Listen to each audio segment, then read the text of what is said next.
இது கிண்டர் ஜாயில் எனக்கு கிடைச்ச அந்த டாய். அந்த டாயோட ஃப்ரண்ட் அண்ட் பேக் பீஸ் இதில் இருக்குது. இந்த பேக் பீஸில் இந்த மாதிரி ஒரு ஹோல் இருந்தோடனே அதை ஒரு கீ செயினாக ரெடி பண்ணலான்னு எனக்கு ஒரு ஐடியா வந்தது. இப்போ வந்து இதில் அடுத்த ஸ்டெப்பில் நம்ம இதை கொறுக்க போகிறோம். இது கொறுக்கிறதுக்கு என்ன நான் யூஸ் பண்ணியிருக்கேன்னா, ட்ரெஸ்ஸில் வரக்கூடிய டேகு. இந்த மாதிரி அந்த டேகை வந்து இந்த இதில் கொறுத்துருக்கேன். கொறுத்துட்டு இப்போ இதை லாக் மட்டும் போடணும். எப்படி லாக் போடணும் அப்படின்னா, இந்த இதை எடுத்து இதில் லாக் போடணும். ஜஸ்ட்டு உள்ளே கொடுத்து ஒரு லாக் மட்டும் போட்டிருக்கேன். லாக் நாட்டு விழுந்துருச்சு. பேக் சைடு இந்த ரோப்போட ரெடி ஆயிடுச்சு.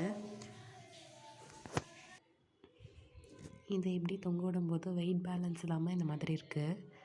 அதனால நான் இதை என்ன பண்ணுறேன்னா, திருப்பி ஓப்பன் பண்ணிக்கிறேன். இந்த இதோட சென்டர் வழியாக இதை விட்டு இதில் 2 டாட் இருக்குது. அந்த டாட்டில் இந்த நூலை மாட்ட போகிறேன்.